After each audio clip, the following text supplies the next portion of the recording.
예, 박동현 판승부 한판 브리핑 시간 김두인 평론가 함께합니다. 어서 오십시오. 네, 반갑습니다. 예, 자, 탄핵 심판 최종 선거 언제 나올 것이냐. 뭐 여러 가지 생각이 나오고 있습니다만 이런 가운데 최상목 대통령 권한대행이 이제 물리적 충돌에 대한 우려를 오늘 얘기를 했군요.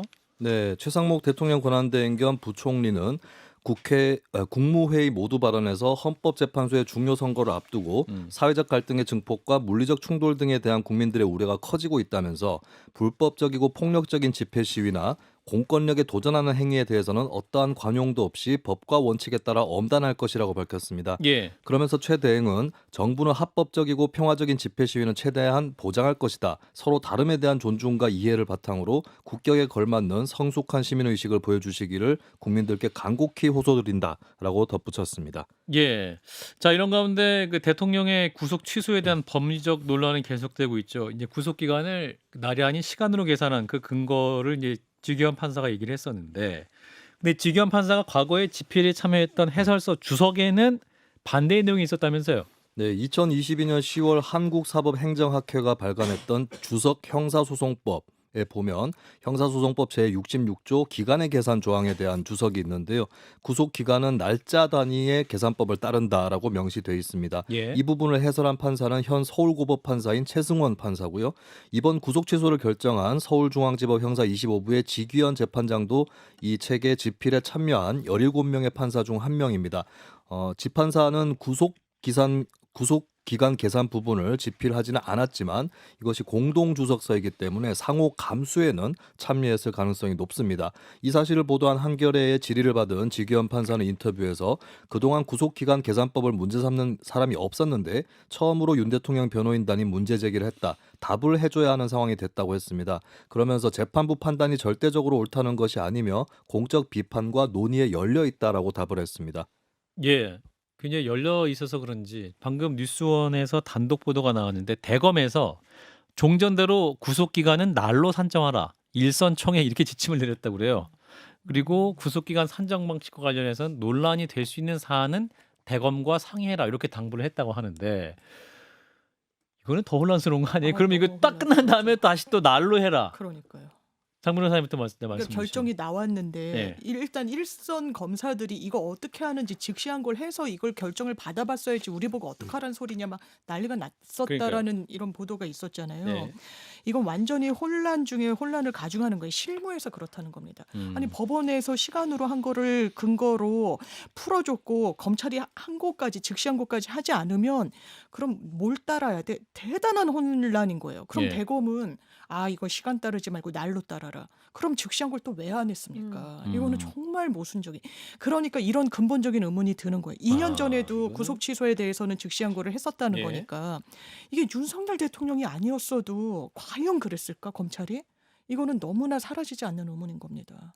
아니 이거는 대통령에게만 너무 특혜를 준 거라는 걸 명확하게 또 대검이 그래 얘기를 한 보이죠. 상황 아닌가요? 그렇죠. 사실상 자기 고백 비슷해요. 자기 이거 고백인 그냥 거 아니에요? 날로 하라고 하는 거니까요. 예. 정 의원님 어떻게 들으셨어요? 대검의 그러니까 방침. 왜 그랬을까요? 왜 그랬을까요? 그러니까 지금부터 문제 삼으면은 시간을 정확하게 날로 하더라도 계산하라 해야 이게 일관성이 있는 그렇죠. 것인데 예. 본인들도 굉장히 지금 혼선을 겪고 있는 게 아닌가 이런 생각이 들고요.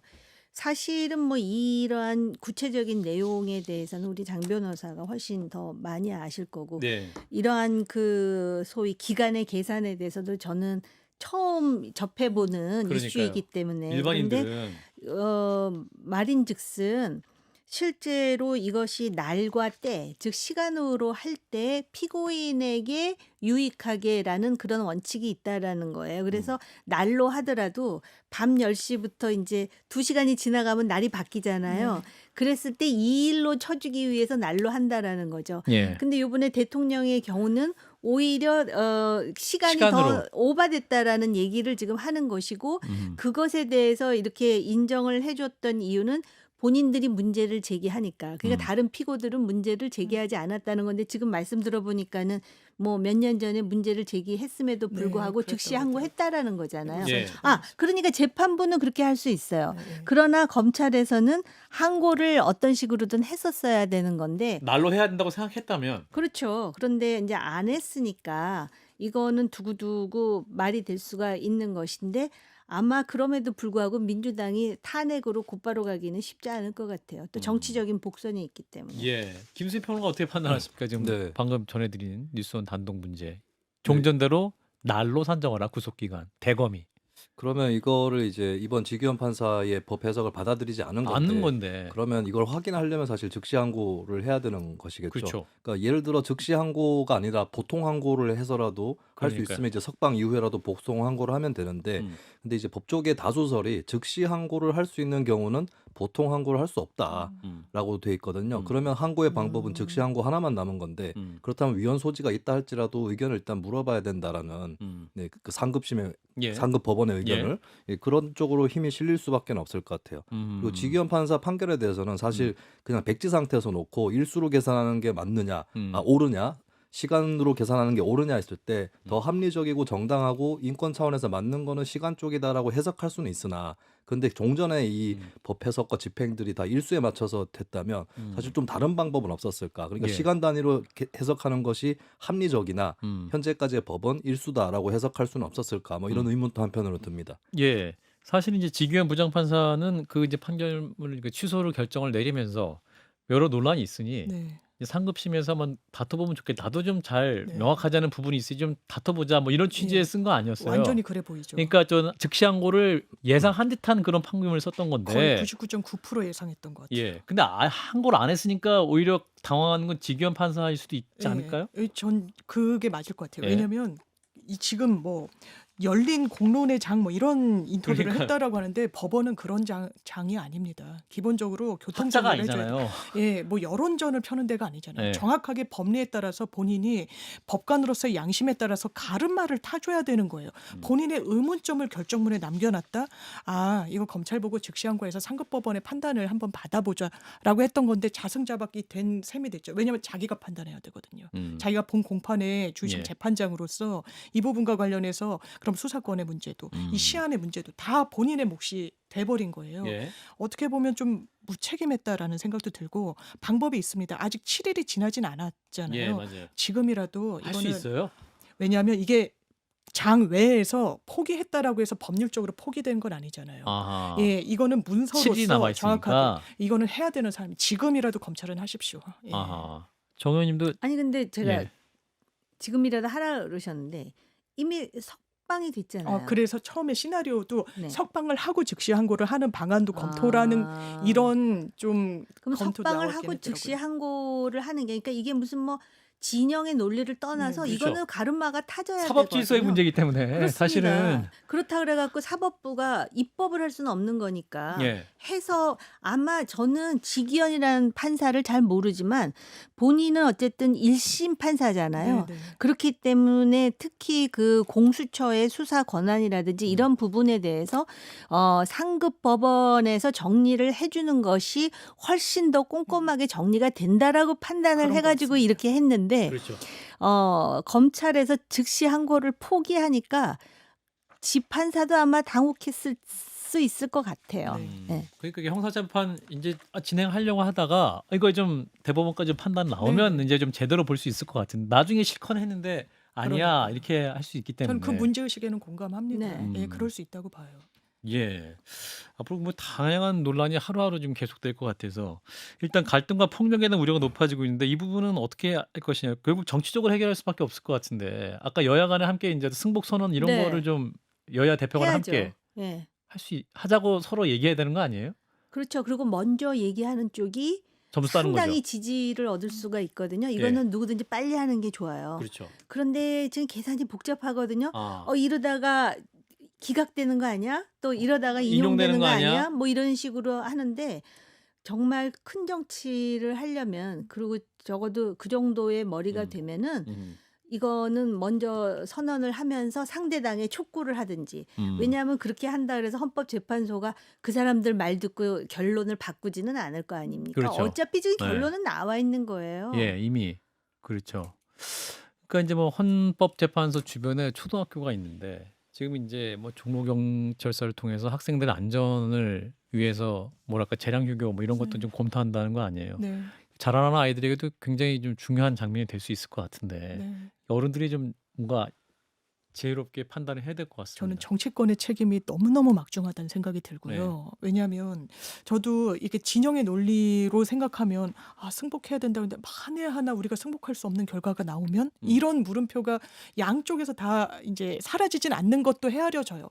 그럼에도 불구하고 해야 되겠다는 생각이 들어요. 실제로 불복 안 할 수 없는 겁니다. 헌재 그렇죠. 단심제에서. 예. 그거를 선언했을 때 이 사회에 주는 어떤 안정감이란 것도 각 진영에 주는 메시지란 게 분명히 강력할 거란 말이에요. 왜냐하면 정치권이 여기 한복판에 있기 때문에 저는 여야 그리고 누구보다 윤석열 대통령이 내야 된다고 생각합니다. 가장 중요한 건 최종 판단은 윤 대통령의 메시지일 것 같은데 네. 이분이 이제 그전 메시지는 불법이라고 말했기 때문에 어떤 판단이 나오든 그분이 하는 메시지가 중요. 김수평은 어떻게 보십니까? 이분이 어떤 메시지를 낼까요? 기대와 바람을 넣어서 말씀해 주시면.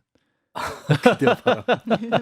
아닙니다. 네, 그냥 근데 냉정하게 판단하시면. 지금까지 윤 대통령 측의 탄핵 심판에 대한 대응을 보면 좀 여러 가지 탄핵 절차에 대한 불만이라든지 이런 것들을 다 내비쳤었고 현재에 대해서 이 판단에 신뢰한다라고 하는 전적으로 신뢰한다라고 하는 것은 좀 거의 찾아보기 어려운 것 같아요. 예. 그런 의미에서는 글쎄요, 뭐 그 또 당사자이기 때문에 예. 뭐 당사자 입장에서 어떻게 할지 기대감을 갖기는 좀 어려울 것 같고, 근데 책임 있는 적어도 뭐 정당이라든지 네. 이런 쪽에서는 예를 들면 뭐 최근에 잠깐 나오는 얘기로는 여야가 합의해가지고 결의안을 통과시키자 승복하자. 뭐 그런 얘기도 하고 있는데 사실 어떻게든 어떤 결과가 나오든 간에 정당들 입장에서는 이 탄핵 이후에 그 네. 판결 어차피 바꿀 수 없는 것이고 그렇죠. 또 조기 대선 또 파면이 될 경우는 있을 수 있는 거고 아닐지라도 뭐 정치적인 변화가 있을 것인데 그걸 대비하기 위해서라도 일단 승복하는 것이 더 정당 차원에서도 유리할 수도 있는 거거든요. 그렇죠. 예, 이거를 좀 비상구를 모색하기 위한 차원에서도 승복 선언을 미리 좀 할 필요가 있지 않을까 싶고, 그리고 시위하시는 분들도 그렇죠. 예를 들면은 지금 사실 헌법재판소에서 무슨 일이 일어날지는 알 수 없지만 어쨌든 벌써부터 긴장이 조성이 돼 있는데 그날은 그 부근에서 시위를 하지 않는다거나 네, 이런 제안을 좀 할 필요가 있지 않을까, 예, 그런 생각도 듭니다.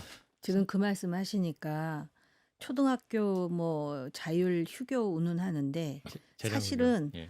그날은 그 지역의 초등학생들이 학교에 가는데 어른들로서 그 학생들을 위험하게 하는 일은 안 하겠다라는 선언을 하는 게 맞지. 지들 시위한다고 애들이 학교를 못 가는 이런 정도의 수준이에요. 우리 대한민국이 전 세계에 시비를 왔다 갔다 하는데 예. 그런 정도의 성숙함이 양쪽 시위 주체들에게 좀 있어야 된다라고 생각을 하고요. 이거는 또 듣는 사람에 따라서는 또 물귀신 같은 소리를 한다라고 생각할지 모르지만 예. 그 이재명 대표도 26일 날 고법 선고가 나오잖아요. 그렇죠. 관련해가지고 본인도 음. 승복 비슷한 선언을 하는 게 오히려 국민들에게 특히 본인을 지지하지 않는 아직 결정을 내리지 않는 부동층에게 점수를 따는 일 아닐까 싶어요. 뭐 그래 봐야 또 대법원 선고가 남아있다라고 하긴 하겠으나 예. 이게 이런 식으로 맞물려 있기 때문에 윤석열 대통령도 승복하겠다는 선언을 하기가 쉽지 않다라는 명분을 갖게 되는 것 같아요. 예. 정치는 실종되고 이제 법원이 정치를 결정하는 시대가 돼버려서 너무나 좀 어려운 시기를 우리 대한민국에 보내고 있다라는 생각이 드는데 이제 대통령의 석방 이후 여권에서는 헌재 선고를 늦춰야 한다 이런 주장 나왔었는데 반면 또 여당 안에서도 변론 재개로 시간을 끌게 하면 안 된다. 뭐 이런 또 다른 주장이 또 여권 안에서 나오고 있다 하는데 어떤 맥락에서 나오는 네, 주장들입니까? 국민의힘 관계자들에 따르면 의원들이 속한 대화방에서 헌법재판소에 변론 재개를 하지 말자라고 하는 의견이 나왔다고 중앙일보가 보도를 했습니다. 예. 지난 7일 윤 대통령 구속 취소 결정 직후만 해도 국민의힘에서는 헌법재판소가 변론 재개를 해야 한다는 지적이 잇따라 나왔는데요. 예. 하지만 반면에 장동혁 의원은 덜컥 변론 재개하자고 했다가 마흔혁을 임명하면 어떻게 할 건가라고 주장을 했다고 하고 예. 다수 의원들도 동의 의사를 밝혔다라고 전해졌습니다. 예. 장 의원은 또한 우리 전략이 시간 끌기가 아니다. 빨리 해서 기각시키는 것이 목표. 이런 취지로 말했다고 알려졌습니다. 장도 의원이 이제 판사 출신인데 덜컥 변론 재개하겠다 했다가 마흔혁 임명하면 어떻게 할 건가? 마흔혁 재판관은 탄핵 인용할 거라는 거 확신을 하기 때문에 이제 그걸 한 명 더 전제로. 들어가면 어떡하냐. 예, 그런 이 거죠. 부분 판단은 지금은 희망이 있다라는 좀 내재적인 판단하고 있는 거 아닙니까? 그렇죠. 지금 8인 체제로 하면 어떻게든 뭐 될지 않겠느냐. 가능성이 왜냐면 있을 수 있다. 6인이 돼야 되니까. 6명 이상 찬성해야 예, 되니까. 그 변수를 좀 통제하는 게 맞다라고 하는데 또 민주당도 반대로 음. 변론제기에 반대하지만 또 음. 똑같은 논리인 거예요. 이게 물고 물리는 상황이 계속돼서 누구 말이 맞는지도 사실 대단히 혼란스러운 이런 국면으로 가는 것 같습니다. 그렇군요. 자, 일단 그러면 마은혁 재판관 후보자가 합류하니 변론 제기하지 말라는 건 뭐 조속하게 선고를 해도 기각될 수 있다는 뜻도 풀이가 되고 있는데 어떻게 보십니까? 뭐 정 의원님은 지금 현재 상황 여당 내에서도 뭐 다양한 희망 섞인 이야기가 돌고 있는 것 같은데. 어차피 참 그 표현이 좀 그렇긴 한데 정치적 사법기관이라고 하잖아요. 네, 그러니까 헌재. 헌재는 명확히 법리만 보는 게 아니라 법리 플러스 뭐 국민 통합이라든지 예. 사회적 안정이라든지 뭐 여러 음, 가지를 음, 볼 수밖에 없는 상황이고 그동안 두 번의 그 탄핵이라는 거를 우리가 경험할 때도 음, 헌재는 그런 정치적 고려를 했어요. 그러니까 정치적 계산을 했다는 게 아니라 정치적 고려를 한 것이거든요. 예.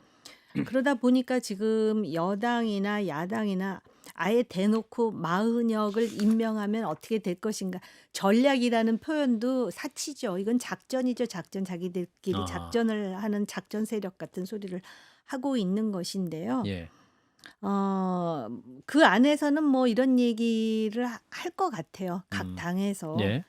그런데 제가 볼 때는 지금 상황에서 가장 그 산뜻한 거는 마은혁 그 후보 없이 결론을 내리는 것이 오히려 정치적 논쟁을 줄이는 일이라고 생각을 하고요. 예. 아마 8대 한쪽에서는 8대 0이다. 8대 0을 생각하다 지금 6대 2까지 내려온 것 같고요. 예. 다른 국민의힘에서는 이거 5대 3이면 뒤집어진다라고 생각하다 보니까 예. 그러는 것 같아요.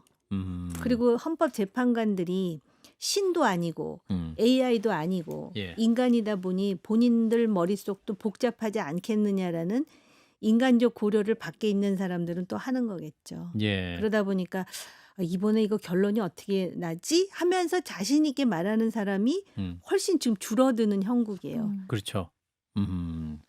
아무튼 헌법재판관들은 철통 보안 속에 평의를 계속 거이고 판단을 하고 있다. 그리고 헌법과 법률에 기초해서 판단을 할 것이다. 뭐 이 정도 신뢰하면서 차분하게 이제 기다리는 일만 남은 것 같습니다. 자, 정치권 이런 가운데 세제 개편 논의를 하고 있습니다. 세제 개편, 상속세, 최고세율 인하를 추진해왔던 국민의힘, 이 다주택자에 대한 종부세 중과 폐지도 추진하고 있다면서요? 네, 국민의힘은 최근 종부세 개정에 대한 당 차원의 검토안을 정부에 전달한 것으로 알려졌습니다. 종부세를 전면 폐지하거나 일부 완화하는 방안을 전달한 것이고요. 정부는 우선 징벌적 과세부터 조정하겠다는 방침인 것으로 알려졌습니다. 예. 국민의힘 측은 다주택자 종부세 중과로 똘똘한 한 채가 주목받으면서 강남 등만 집값이 오르고 지방은 활력을 잃어가고 있다면서 채수 기준의 규제를 근본적으로 고민해야 한다는 입장이고요.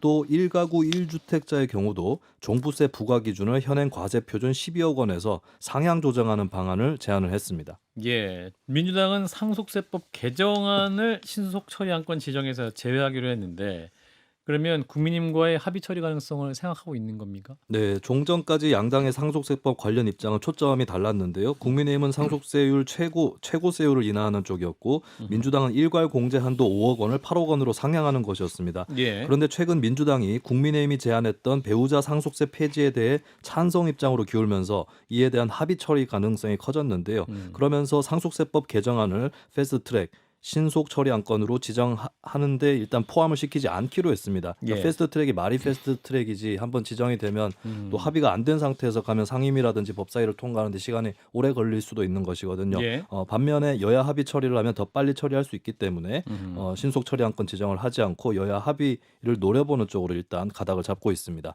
예. 자, 일단 거대 양당 이 세제 개편 문제에 대해서 좀 집중을 하는 모습이고 또 세제가 굉장히 민감한 이슈이기도 하기 때문에 굉장히 또 뭔가 유권자들에게 호소할 수 있는 손에 잡히는 정책이기도 하죠. 조기 대선을 염두에 둔 행보일 수 있을 것 같은데. 자, 일단 의원님 어떻게 보세요? 그러니까 이제 그 국민의힘은 두 가지 시나리오를 다 생각하는 모양이죠. 네. 혹시라도 기각이 될 수 있다라고도 생각을 하고 그렇죠. 또 이제 조기 대선이 되면은 우리가 이렇게 이제 그 소위 다주택자에 대한 종부세 중과를 폐지했다라고 이제 하고자 하는 것 같은데 정말 그 국가의 경제를 생각한다면 이 지금 그 집이 많은 사람 또 상속세 뭐 이런 그런 세제잖아요. 예. 그러면은 그 법인세 같은 그러니까 실제로 어떤 그 국가의 어떤 그 소위 생산성을 고양시키는 예. 그런 거에 대한 어떤 큰 그림은 없는 거잖아요. 바야흐로 지금 선거의 계절이고 요거 자체만 보면 아 조기 대선의 계절이구나라는 걸 스스로 보여주고 있네요. 아하, 조기 대선의 계절임을 보여주고 있다. 예, 그런 부분에 고개가 많이 이제 끄덕여지는 게 사실 이 세제 개편을 그냥 어떤 뭐 세수 세원 확보의 차원도 있겠지만 이제 민주당으로서는 지난 대선을 다시 환기하지 않을 수가 없는 거예요. 서울에서 30만 표를 덜 얻었단 말이에요. 예. 그 부분이 이명박 대통령 때 이후로는 유례가 없는 일이에요. 이명박 전 대통령은 서울시장이었던 프리미엄이 있었기 때문에 예외적이었고 이른바 마용성 라인에서 민주당이 좀 고전을 한 부분이 있었죠. 이거 세제 개편과 관련해서 맞물려서 고민을 안 할 수 없다. 표 계산과 관련해서 이걸 부인할 수는 없어 보이고 예. 다만 세제 개편 안만 보더라도 우리 상속세율이 전 세계적인 추세 봤을 때 일본, 한국이 유독 높다라고는 하더라고요. 손질도 제대로 안 됐고 예. 제 주변에 또 자산이 있으신 분들 뭐 자문하거나 이래서 만나게 되면 상속세 때문에 정말 무슨 이민이라도 가야 되는 거 아니냐 뭐 이렇게 이야기하는 분들도 계세요. 그러면 이 부분과 관련해서는 뭔가 정치권이 좀 물꼬를 터주는 부분 그리고 다른 해외 입법례와도 좀 형평을 맞추는 거에 대한 이 첫발은 뗄 필요는 있다고 생각합니다. 김수임 평론가 어떤 의견이십니까? 네. 상속세. 그 상속세 최고세율 같은 경우는 말씀하신 대로 한국이 전 세계에서 굉장히 유독 높은 편인데 네. 근데 이게 왜 높아졌는지를 봐야 되는 것이 예. 과거에 한국이 세원 발굴이라든지 추적 이런 게 잘 안 될 때 예. 그럼 한 번 사망할 때 특히 부자들한테 확실하게 많이 걷어버리자라는 것 때문에 안 된 거거든요. 예. 근데 이게 반대급부로 어떻게 됐냐면 한국이 소득세라든지 이런 것들이 OECD 국가들보다 낮은 편입니다. 예. 그럼 사실 소득세 최고세율을 인하한다고 했을 때는 다른 세목, 특히 소득세라든지 이쪽의 증세 가능성, 특히 재정 확보라든지 이걸 위해서 필요할 수 있는데 예. 지금 논의가 한쪽만 진행되고 있는 것이 아닌가. 음흠. 종부세 문제도 이제 종부세도 특별히 좀 부유층을 위해서 부유층에 초점을 맞춰서 만든 세제인데 그러면 그걸 낮춘다고 했을 때는 다른 쪽에서는 높여줘야 되는 거 아닌가 이런 지적이 나올 수 있을 것 같습니다. 예, 그 부동산 문제도 보유세가 좋은 것이냐, 거래세를 줄여야 될 것이냐, 뭐 여러 가지 다양한 논란이 있기 때문에 또 이제 뭐 부동산을 잡으려면 어떤 걸 좀 잡아야 되는 것이냐, 뭐 이게 정책 논의가 오래전부터 있었긴 했었습니다. 뭐 이게 어떤 선거가 임박한 상황이 온다면 그런 문제 좀 정책적으로 깊이 논의할 필요는 있어 보이네요. 일단 오늘 여기까지입니다. 김수임 평론가 또 두 분 말씀 고맙습니다. 감사합니다. 감사합니다.